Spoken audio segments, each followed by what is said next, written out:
High, good morning বন্ধুরা। তোমরা সকলে কেমন আছো? আশা করছি ভালোই আছো, আর আমিও খুব ভালো আছি। তো আজকে হচ্ছে রবিবারের সকাল। রবিবার মানেই ছুটির দিন, আর বেশ মজা করে ভালো মন্দ খাওয়া দাওয়া।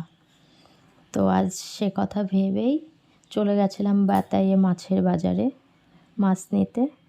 তো প্রথমেই ভেবেছিলাম ইলিশ মাছ নেব। তো ইলিশ মাছ সেরকম ভালো ছিল না। বড় বড় সাইজের ইলিশ ছিল, তবে ইলিশগুলো ঠিক সেরকম ভালো নয়, একটু নরম নরম মতন হয়ে গেছিলো।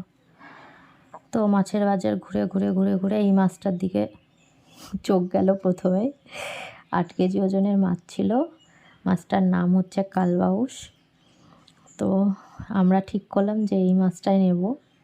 আমরা গেছিলাম কে কে বলো তো? সবাই গেছিলাম, আমি, আমার মেয়ে, ছেলে, আমার হাজব্যান্ড, সবাই মিলেই গেছিলাম।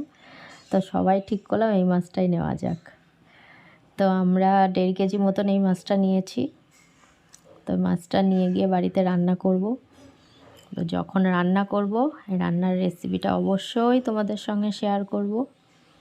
তো আজকের মতন ভিডিওটা এখানেই শেষ করছি। তোমাদের যদি আমাদের ভিডিওটা ভালো লেগে থাকে তাহলে প্লিজ লাইক, কমেন্ট, শেয়ার করে দেবে, আর চ্যানেলটাকে সাবস্ক্রাইব করে